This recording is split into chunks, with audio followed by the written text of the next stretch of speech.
IT advance मतलब अच्छे brain से अच्छे क्वेश्चन को पूछने का जरिया। उसमें अगर क्वेश्चन ऑर्गेनिक केमिस्ट्री का हो तो मजा ही कुछ और आता है। मैं स्नेस्कर गुप्ता पिछले 20 सालों से आईटी मीन और एडवांस बच्चों को पढ़ा रहा हूँ और केमिस्ट्री के ऊपर मैंने 5-5 बुक्स भी लिखी है।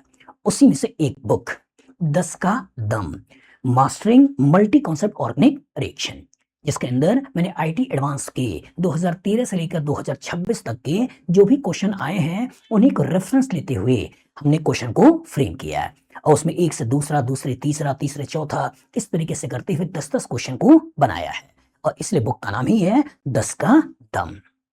इसमें हमने एक क्वेश्चन फ्रेम किया है जिसका रेफरेंस लिया है IT advance 2026 paper 1 question number 15। इसमें आईटी ने इस तरह के कुछ स्ट्रक्चर दिए हैं, ठीक है, और इसको और बोला है कि list 2 contains product obtained from the reaction of compound in list 1 with ozone zinc water followed by cyclisation, लेकिन साथ में दिया है via most stable enolate in the presence of aqueous NaOH। तो इसी को रेफरेंस लेते हुए हमने जिस क्वेश्चन को फ्रेम किया है ये क्वेश्चन कुछ इस तरीके का है, जिसमें आईटी का रियल क्वेश्चन कि इसके ऊपर पहले ओजोन और सेकंड स्टेज में जिंक वाटर का रिएक्शन करके फर्स्ट बनाना है और फर्स्ट बनाने के बाद इसके ऊपर एक्वस NaOH का रिएक्शन करना है और जो प्रोडक्ट बनाना है ये प्रोडक्ट बनाना है via most stable enolate ion. मतलब आईटी का 2026 का जो क्वेश्चन था वो ये क्वेश्चन के कॉरस्पॉन्डिंग सेकंड पे कहानी खत्म हो जाती है, लेकिन चूंकि बुक का नाम है 10 का दम तो इसी में हमने 10-10 क्वेश्चन को फ्रेम करने के लिए कुछ आगे भी चीजों को एक्सटेंड कराया। तो जब आईटी ने आपसे पूछा कि via most stable enolate ion बनाना है तो क्वेश्चन आ सकता है कि लेस स्टेबल इनोलेट आयन के कॉरस्पॉन्डिंग में तो कुछ बनेगा, तो इसीलिए हमने यहाँ पे थर्ड बनवाया कि via less stable enolate ion. अब थर्ड के बारे में भी सोचिए। अब यहां से आप सेकंड जो बना लेते हो इस सेकंड के ऊपर कॉपर हीट के रिएक्शन से फोर्थ बनाइए। इस जो आप थर्ड बना लेते हो इस थर्ड में हीट करके आप 5 बनाइए। ये जो 5 बनता है इसको और ब्रोमीन CCl4 के रिएक्शन से आप 6 बनाइए। 6 के ऊपर एल्कोहलिक KOH एक्सेस में हीट करके 7th बनाइए। 7th के ऊपर सोडियम हाइड्राइड मिथाइल क्लोराइड का रिएक्शन से आप 8th बनाइए। ये जो आपका 5th बना हुआ है इसके ऊपर ब्रोमीन लाइट और सेकंड स्टेज में अल्कोहलिक KOH के रिएक्शन से 9th बनाइए। 9th के ऊपर NBS का रिएक्शन, सेकंड स्टेज में अल्कोहलिक KOH के रिएक्शन इस पर्टिकुलर से 10th बनाइए। मतलब इस पर्टिकुलर के अंदर जो मेरी बुक है 10 का दम, इसमें हमने 10 क्वेश्चन को फ्रेम किया और ये क्वेश्चन हमने ऐसे बनाया है जो कि आपके सब्जेक्ट नॉलेज को एनहेंस करेगा, आपके सब्जेक्ट की पकड़ को बनाएगा और रियल क्वेश्चन के साथ साथ आप कुछ एक्सटेंशन और क्या क्या चीजें फ्यूचर में पूछी जा सकती हैं उस पर्टिकुलर को भी देखते हो। चलिए अब हम देखते हैं कि इस पर्टिकुलर क्वेश्चन को बनाने में मेरे दिमाग में क्या क्या थॉट आया जिसको लेकर मैंने इस क्वेश्चन को फ्रेम किया। ठीक है, एनालाइज करिए। सबसे पहले आपको दिया हुआ है एक अल्कीन है और अल्कीन के ऊपर ओजोन, सेकंड स्टेज में जिंक वाटर का रिएक्शन है, तो दैट मींस ऑक्सीडेज, ये आपका ओजोनोलिसिस रिएक्शन है। और जो ओजोनोलिसिस रिएक्शन है तो यहाँ पे ये भी दिमाग में रखिएगा कि दो तरह के ओजोनोलिसिस रिएक्शन होते हैं, एक होता है रिडक्टिव ओजोनोलिसिस, एक होता है ऑक्सीडेटिव ओजोनोलिसिस। तो जो ओजोनोलिसिस है तो पहले स्टेज में ओजोन तो होगा ही होगा, सेकंड स्टेज में ध्यान रखना है कि कौन सा रिएजेंट लिखा है। अगर जिंक वाटर है तो दैट मींस रिडक्टिव ओजोनोलिसिस है, लेकिन केवल वाटर है या H2O2 लिखा है तो ऑक्सीडेटिव ओजोनोलिसिस है। तो यहाँ भी जिसकी बात हो रही है वो रिडक्टिव ओजोनोलिसिस की बात हो रही है और इसके कोरोस्पोंडिंग इसी बॉन्ड को तोड़ते हैं और ऑक्सीजन ऑक्सीजन लगाते हैं। अच्छा, ऑक्सीजन ऑक्सीजन लगाते हो तो यहाँ C डबल बॉन्ड O आने वाला है, यहाँ भी C डबल बॉन्ड O आने वाला है। तो इसके कॉरस्पॉन्डिंग जो स्ट्रक्चर अब बना लोगे बेटा वो स्ट्रक्चर कुछ ऐसा बनेगा। ध्यान से देखना, पहले मैंने रिंग बना दिया, इस CH3 में कोई अंतर नहीं है, ऐसे बना दिया। C डबल बॉन्ड O इधर, C डबल बॉन्ड इधर, इसको मैं नीचे ना लिखते हुए ऐसे ऊपर और इसके कॉरस्पॉन्डिंग यहाँ पर मैं ऐसे कहीं ना कहीं बना रहा हूँ। यहाँ आपका C डबल बॉन्ड O ये आपका बनता है, तो यही C डबल बॉन्ड O को मैंने ऐसे दिखा दिया, तो यही बन गया आपका फर्स्ट। अब ये जो फर्स्ट बना है इसके बाद कह रहा है कि इसके ऊपर एक्वस NaOH का रिएक्शन है। एक्वस NaOH का रिएक्शन सोचिए ये कीटोन्स हैं, यहाँ भी कीटोन्स हैं, कीटोन के एक तरफ C पे CH3 है, इधर भी C पे CH3 है, इधर आपका CH2 है, इधर आपका CH2 है। मतलब 1 2 3 कार्बन बाद इधर कार्बन पे मिथाइल, इधर देखो तो 1 2 3 कार्बन बाद इधर पे कार्बन पे मिथाइल, मतलब सिमेट्रिकल जैसा है। और जो सिमेट्रिकल जैसा है तो जब इसके ऊपर NaOH के रिएक्शन की बात कर रहे हो तो सोचिए एल्डिहाइड और ketone having alpha hydrogen on treatment with base. ये कौन सा रिएक्शन है? ये रिएक्शन है एल्डोल। तो जो एल्डोल है तो इसका मतलब सोचना है कि व्हेन एल्डिहाइड और ketone having alpha hydrogen on treatment with base first give beta hydroxy aldehyde as a product which later loses a water molecule to give alpha beta unsaturated aldehyde or ketone as a product। अगर वो condensation की बात करें और केवल aldol reaction की बात करें तो आपको बीटा हाइड्रोक्सी एल्डिहाइड कीटोन पर कहानी को रोक देना है। अब लेकिन कहानी में ट्विस्ट है कि जो सेकंड आपको बनाना है ये बनाना है by most stable enolate ion. तो सोचिए अगर मैं इसके प्रोटॉन को खींच के नेगेटिव बनाता हूं और इसका रेजोनेंस करा के इसका इनोलेट बनाऊंगा तो यहाँ जो कार्बन कार्बन डबल बॉन्ड बनाओगे तो इसका तो O माइनस का रेजोनेंस तो मिलेगा मिलेगा, लेकिन इस यहाँ से 2 और यहाँ 3 एक 3 हाइपर कंजुगेशन मिलने वाला है। मतलब आप कुछ इस तरह के स्पेसीज बनाने वाले हो। ये मिथाइल ये CO ऐसे ही है, यहाँ पे डबल बॉन्ड यहाँ आपको O माइनस ऐसे बनाने वाले हो। तो दैट मीन्स इस इनोलेट में इस कार्बन कार्बन डबल बॉन्ड में O माइनस का रेजोनेंस है और यहाँ पे 2 और यहाँ 1 हाइड्रोजन होने की वजह से 3 हाइपर कंजुगेशन है। लेकिन जब इसके प्रोटॉन को खींच के नेगेटिव चार्ज बनाते हैं और इस नेगेटिव का इनोलेट आयन बनाते हैं तो ये इनोलेट आयन कुछ ऐसा होता। यहाँ पे आपके पास है क्या, यहाँ बन गया डबल बॉन्ड, ये हो गया O माइनस। तो इसका मतलब जब इस कार्बन कार्बन डबल बॉन्ड को घेरोगे तो O माइनस का रेजोनेंस है ही, साथ में यहाँ पर 3 और 2 5 और 2 7 हाइपर कंजुगेशन मिलने वाला है। तो ये इनोलेट आयन ज्यादा स्टेबल है, ये इनोलेट आयन कम स्टेबल है। तो दैट मीन्स हमको इधर का नेगेटिव चार्ज और इसके कॉरेस्पॉन्डिंग रेजोनेंस इनोलेट आयन इसको लेते हुए इधर वाले रिएक्शन को प्रोसीड करना है और यहाँ का नेगेटिव चार्ज मतलब यहाँ का नेगेटिव चार्ज इसका इनोलेट आयन जो कि लेस स्टेबल है इसके कॉरेस्पॉन्डिंग इन रिएक्शन को प्रोसीड करना है। तो ये मोस्ट स्टेबल इनोलेट के कॉरेस्पॉन्डिंग इधर जाइए और लेस स्टेबल इनोलेट के कॉरेस्पॉन्डिंग इधर जाइए। सोचिएगा तो आईटी ने आपसे मोस्ट स्टेबल इनोलेट इसके कॉरेस्पॉन्डिंग क्वेश्चन को पूछा तो हमारे दिमाग में आया कि जब मोस्ट स्टेबल को पूछ लिया है तो लेस स्टेबल को भी दे सकता है और लेस स्टेबल के कॉरेस्पॉन्डिंग भी चीजें आगे बढ़वा सकता है। एनालाइज करिएगा, सोचिएगा। अब aqueous NH most stable enolate ion के कॉरेस्पॉन्डिंग सोचना है। सोचिएगा यहाँ पर नेगेटिव चार्ज और ये नेगेटिव इसके ऊपर अटैक करेगा और जब ये नेगेटिव इसके ऊपर अटैक करेगा तो कितने मेंबर रिंग का फॉर्मेशन हुआ, ध्यान से देखो, ये 1 ये 2 ये 3 ये 4 ये 5 ये 6 और ये 7। तो एक रिंग 7 मेंबर बनने वाली है और इधर से देखो तो 1 2 3 4 5 ये 1 2 3 4 5 ये 5 मेंबर रिंग का फॉर्मेशन होगा। तो एक तरफ 7 मेंबर एक तरफ से 5 मेंबर। तो इसको अगर मैं 7 मेंबर को दिखा दूं और दिखाकर बनाने की कोशिश करूं तो हमने यहाँ पर 7 मेंबर रिंग ऐसे बना दिया है और इसी पर्टिकुलर से 5 मेंबर रिंग लगा दिया है। अब सोचिएगा पहले मैं 7 मेंबर तो ये रिंग को जोड़ रहे हो उसकी एक जगह पे CO है तो यहाँ CO को लगा दिया। CO को लगाने के बाद 1 कार्बन 2 कार्बन 3 कार्बन के बाद मिथाइल, तो 1 कार्बन 2 कार्बन 3 कार्बन यहाँ पर मिथाइल। इसके आगे इसके ऊपर अटैक करा तो ये OH में कन्वर्ट हो जाएगा तो यहाँ हो गया OH। फिर CH2 के कार्बन पे मिथाइल तो CH2 यहाँ पर लगा दी 1 2 तीसरे कार्बन और इसके बाद यहाँ पर कार्बन मिथाइल तो 1 2 तीसरा इस पर्टिकुलर के आगे यहाँ पर मिथाइल।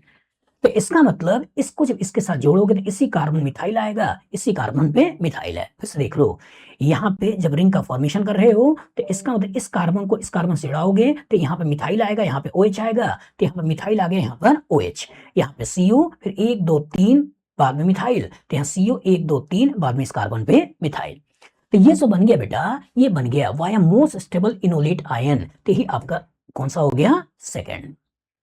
लेकिन जो क्वेश्चन था कि वाया लेस स्टेबल, तो जब via less stable enolate ion बनाओगे तो उस केस में अब क्या करना है, उस केस में अब आपको इस पर्टिकुलर कार्बोनिल के नेगेटिव चार्ज को इसके ऊपर अटैक कराना है और जो इसका इसके ऊपर अटैक कराओगे तो इसके कोरोस्पॉन्डिंग अब ध्यान से देखना ये 1 2 3 4 5 6 7 मेंबर रिंग तो यहाँ भी है और इधर से 1 2 3 4 5 मेंबर रिंग यहाँ भी है। तो इसका मतलब जब इधर जब स्ट्रक्चर बनाने वाले हो वो आप अगेन एक 7 मेंबर बनाओगे, यहाँ पे एक 5 मेंबर बनाओगे, इसमें तो कोई दिक्कत है नहीं। एनालाइज करो जब इसका यहाँ अटैक किया होगा तो इधर जो 7 मेंबर रिंग बना रहे हो इसी में CO है तो एक जगह आप CO को लगा दो, ये बन गया। अब ध्यान से देखना CO के बाद 1 2 3 4 कार्बन बाद इस कार्बन पे OH, तो यहाँ पे क्या है 1 2 3 4 इस पर्टिकुलर कार्बन में आपने लगा दिया OH, ऐसा बन गया। अगले वाले कार्बन में मिथाइल है और उसका 1 2 3 कार्बन सोचना है, अगले कार्बन मिथाइल और उसके बाद 1 2 3 कार्बन, तो अगले कार्बन पे मिथाइल, फिर उसके बाद 1 2 3 कार्बन, ठीक है। यहाँ पे क्या है 1 2 और ये 3 कार्बन, इसी कार्बन से आप कहीं ना कहीं जोड़ रहे हो।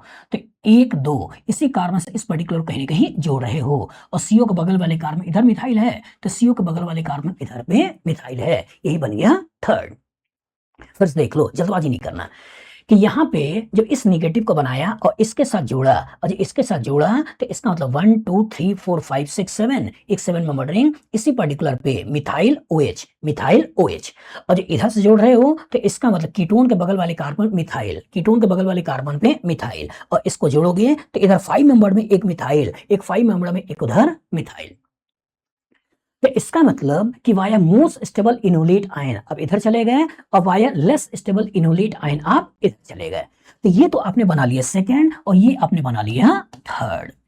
तो आईटी ने आपसे via most stable enolate ion इसी को बनवाया था, लेकिन मेरे दिमाग में आया कि via less stable enolate ion क्या बन सकता है, उसे भी बनवाया जाए। अब ध्यान से देखिए, इस पर्टिकुलर सेकंड बन गया बेटा। अब इस सेकंड के ऊपर कह रहा है कॉपर हीट का रिएक्शन है।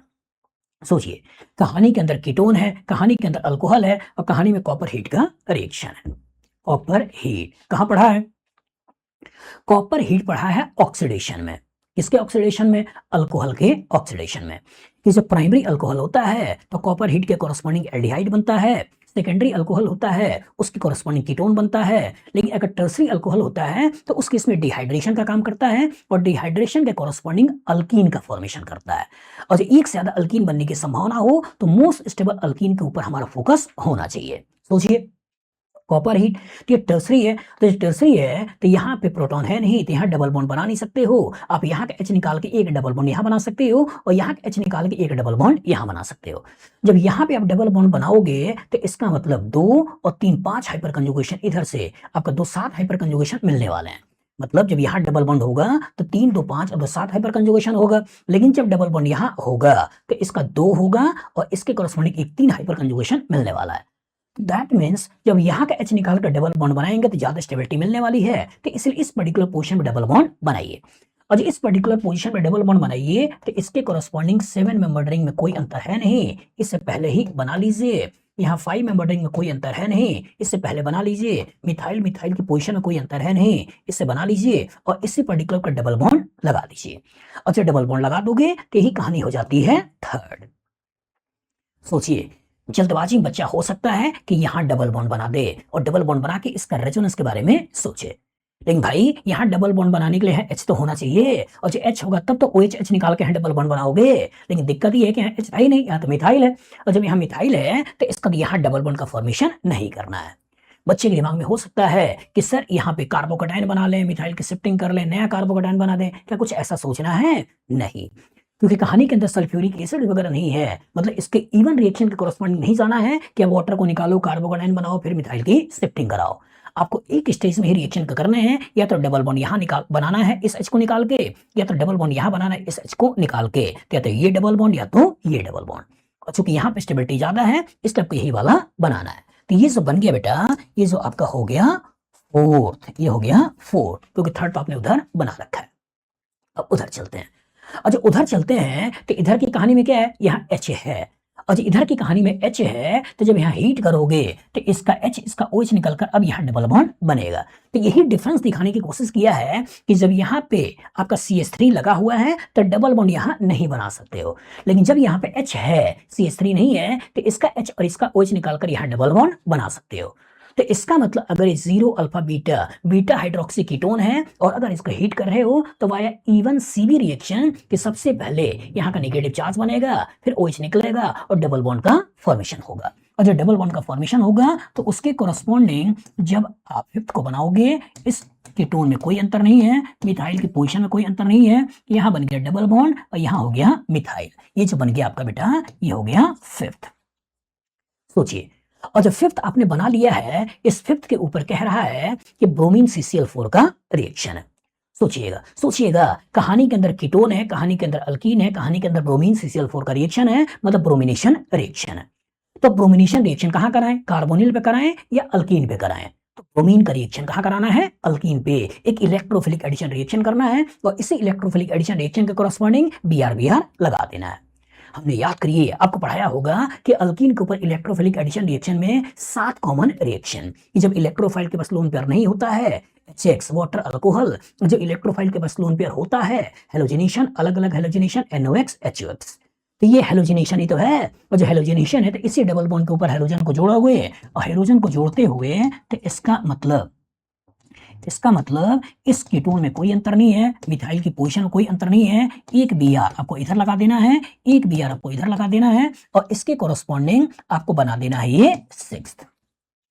सोचिएगा ये जो 6th आपने बना लिया बेटा, इस 6th के ऊपर कह रहे हैं अल्कोहलिक KOH, और ये भी एक्सेस में है। चैप्टर कीटोन है, चैप्टर अल्काइल हैलाइड है, अल्कोहलिक KOH एक्सेस में है, हीट है। कौन सा रिएक्शन है? E2 रिएक्शन है, और E2 रिएक्शन के कोरस्पॉन्डिंग डिहाइड्रोहेलोजिनेशन कराना है, मतलब HX को निकालना है। तो HX को निकालना है और कहानी में एक्सेस है, मतलब अगर 2 हेलोजन है तो 2 HX निकालना है, और 2 HX निकालकर 2 डबल बॉन्ड का फॉर्मेशन करना है। तो अगर मैं इसको देखूं तो इसके बगल से इसके प्रोटॉन को खींचना है, Br एक डबल बॉन्ड यहां बनेगा, और इसके जब डबल बॉन्ड बना रहे होगे तो इसका Br इसका H एक डबल बॉन्ड यहां बनेगा। तो दैट मीन्स इसका H इसका Br निकालकर एक डबल बॉन्ड इधर, इसका H इसका Br निकाल के एक डबल बॉन्ड इधर, और इसके कॉरस्पॉन्डिंग अब जो स्ट्रक्चर बनाने वाले हो बेटा उसको ध्यान से देखो। ये कीटोन में कोई अंतर नहीं है, ये 5 मेंबर रिंग की बात कर रहे हैं, यहाँ मिथाइल है, ठीक है। एक डबल बॉन्ड में इधर बना रहा हूं, एक डबल बॉन्ड में इधर बना रहा हूं, ये जो बना ये हो गया आपका 7th। सोचिएगा ये जो 7th आपने बना लिया है, इसके ऊपर कह रहा है कि मिथाइल यहाँ पे सोडियम हाइड्राइड है और मिथाइल क्लोराइड है। सोचिए कहानी के अंदर अगर यहां मैं निगेटिव चार्ज का फॉर्मेशन कर दूं तो क्या ये कहानी एरोमेटिक नहीं है? तो करेगा क्या कि यहाँ पे हाइड्राइड एज अ बेस इसके प्रोटॉन को खींचेगा, यहाँ नेगेटिव चार्ज का फॉर्मेशन करेगा, और negative charge as a nucleophile इसके ऊपर मिथाइल क्लोराइड के ऊपर वह SN2 रिएक्शन अटैक करते हुए इस कार्बन को जोड़ते हुए CH3 को लगा देगा। तो इसके कॉरस्पॉन्डिंग मैंने कोशिश किया है कि इस रिंग के अंदर एरोमेटाइजेशन लाया जाए।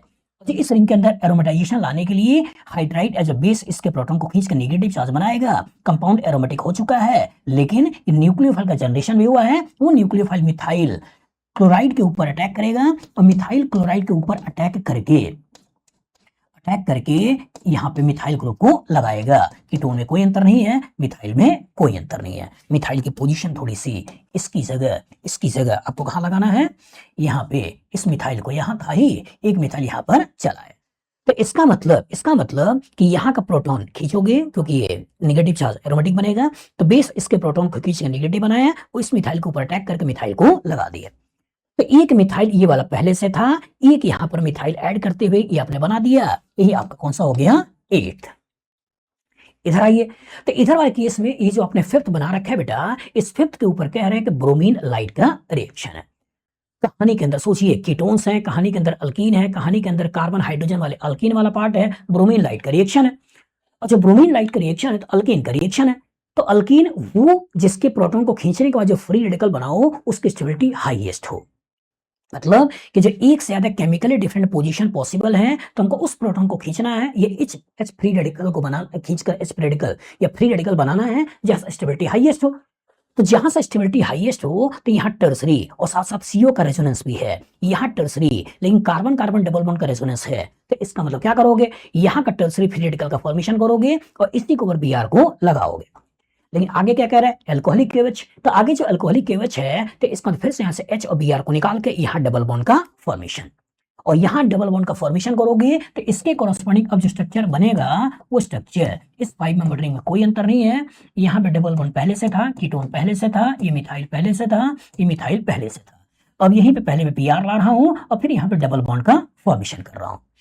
दैट मीन्स ये जो बन गया, ये बन गया आपका 9th। फिर से देखिए, फिर से बोल रहा है कि NBS का रिएक्शन है। अब NBS क्या करता है? एलाइलिक या बेंजाइलिक पोजीशन का हाइड्रोजन को हटाना है और Br को लगाना है। तो दैट मीन्स यहाँ डबल बॉन्ड के कॉरस्पॉन्डिंग ये भी आपका एलाइलिक है और इस डबल बॉन्ड के कॉरस्पॉन्डिंग ये भी आपका एलाइलिक है।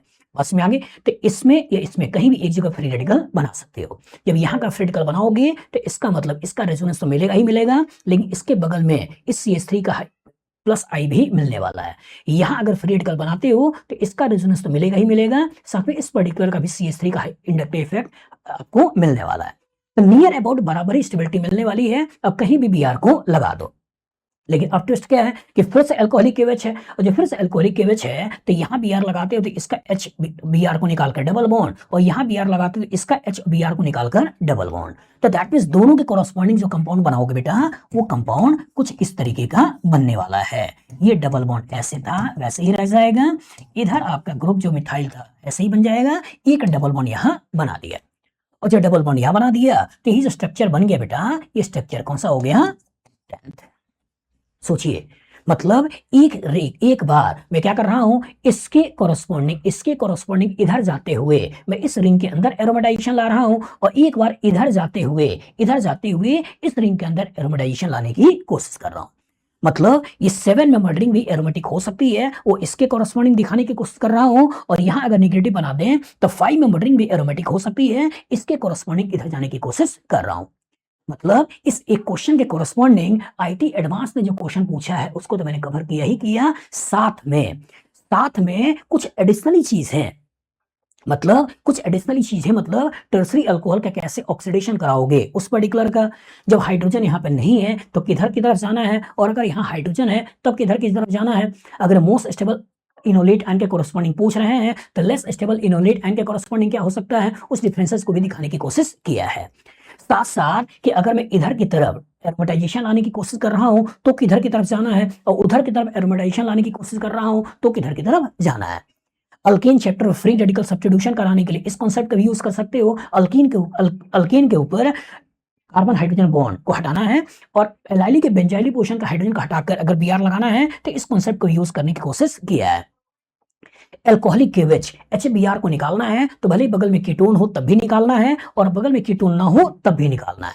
मतलब जब कभी डिहाइड्रोहेलोजिनेशन रिएक्शन की बात करनी हो तो वाया E2 रिएक्शन हम किधर से भी रिएक्शन करवा सकते हैं।